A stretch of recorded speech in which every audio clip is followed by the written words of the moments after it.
Welcome back, guys. Let's take a quick look at the market. Today I want to start off by showing you a different indicator. I want to go to the weekly chart and let's take a look at this down here. This is the MACD indicator. So the way this works is when you get this blue line crossing below this yellow line, that means the momentum is in a downtrend. But when you have the opposite happen and the blue line flips over this yellow line, you typically end up in an uptrend. So if we look back, it worked here. Once we got the crossover, we were in a downtrend. This started 224, which is perfect. That's right at the beginning of the dump from February.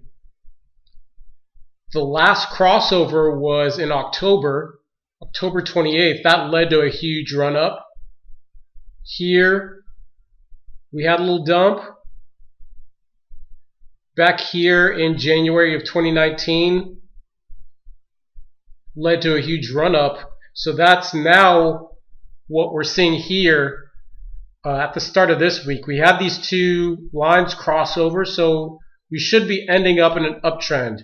There are a few false indicators, like here was kind of a false indicator. This wasn't a great one. But more times than not, it looks like when we get a crossover that we're in a pretty strong new trend.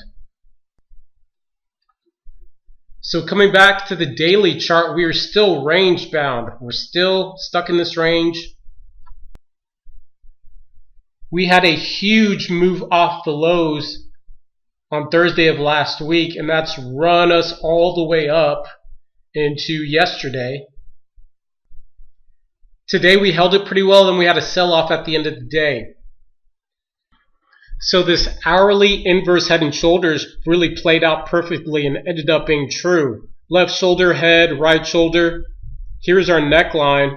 Even when we broke out, we came back and retested that neckline, and then we took off.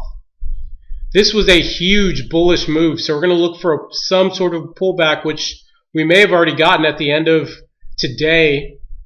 Once we find a spot to rest that for a bit, I feel us one of two things are going to happen. We're going to stay in this range, maybe get in a tightening range, maybe go lower but not get this low, come back up but not get that high, and then get in a tightening area before we break out.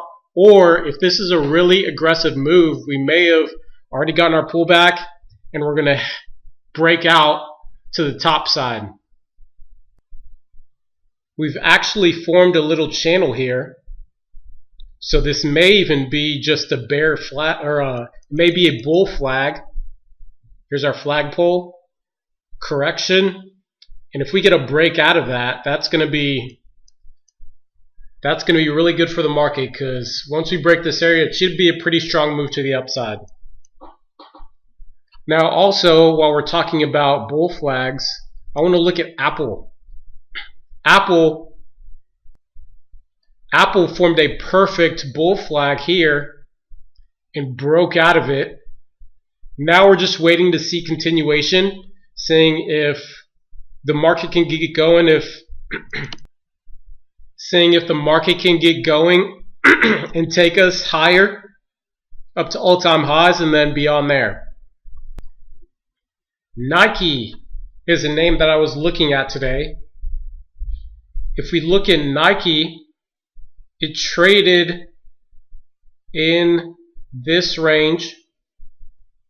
It's traded in this tight little range for nearly a month now, and today we had a breakout.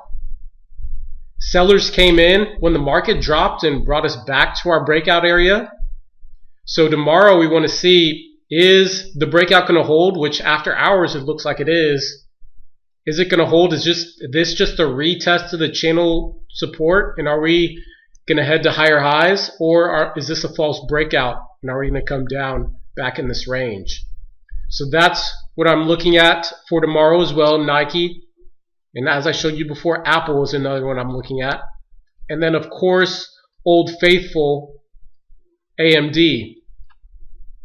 AMD, we were watching this triangle. Let me back out to the daily. It's very similar to Nike. We were watching this triangle. We got a breakout from that area, and then all these stocks are correlated.